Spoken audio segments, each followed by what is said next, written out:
एक छोटे से गांव में एक लड़का रहता था। उसके घर की आर्थिक स्थिति बहुत ही कमजोर थी। पिता की मृत्यु हो गई थी। उसकी माँ घर घर जाकर बर्तन मांजकर घर का गुजारा करती थी। वह लड़का अक्सर चुपचाप ही बैठा रहता था। एक दिन उसके टीचर ने उसे एक पत्र देते हुए कहा, तुम इसे अपनी माँ को दे देना। उसकी माँ उस पत्र को पढ़कर मन ही मन मुस्कुराने लगी।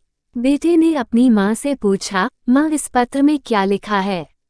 माँ ने कहा, बेटा इसमें लिखा है कि आपका बेटा कक्षा में सबसे होशियार है।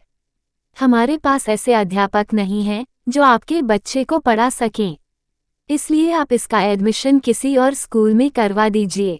लड़का खुश हो गया और साथ ही साथ उसका कॉन्फिडेंस भी बढ़ गया। वह मन ही मन सोचने लगा कि उसके पास कुछ खास है। अगले ही दिन उसकी माँ ने उसका एडमिशन दूसरे स्कूल में करवा दिया। उस लड़के ने मन लगाकर पढ़ाई की और एक दिन अपनी मेहनत के दम पर बड़ी सफलता हासिल की। वह लड़का कोई और नहीं, महान वैज्ञानिक एल्बर्ट आइंस्टीन थे। माँ बूढ़ी हो चुकी थीं। एक दिन अचानक ही उनकी मृत्यु हो गई। तभी अचानक उन्होंने अपनी माँ की अलमारी खोली और उनके सामानों को देखने लगे। उनकी नज़र एक पत्र पर पड़ी। ये वही पत्र था जो उसकी टीचर ने उसकी माँ को देने के लिए दिया था। जाने उस पत्र में क्या लिखा था? उस पत्र में लिखा था कि आपको ये बताते हुए हमें बहुत दुख है कि आपका बेटा पढ़ाई लिखाई में बहुत ही कमजोर है। जिस तरह से इसकी उम्र बढ़ रही है, उस तरह से इसकी बुद्धि का विकास नहीं हो रहा है। इसलिए हम इसे स्कूल से निकाल रहे हैं।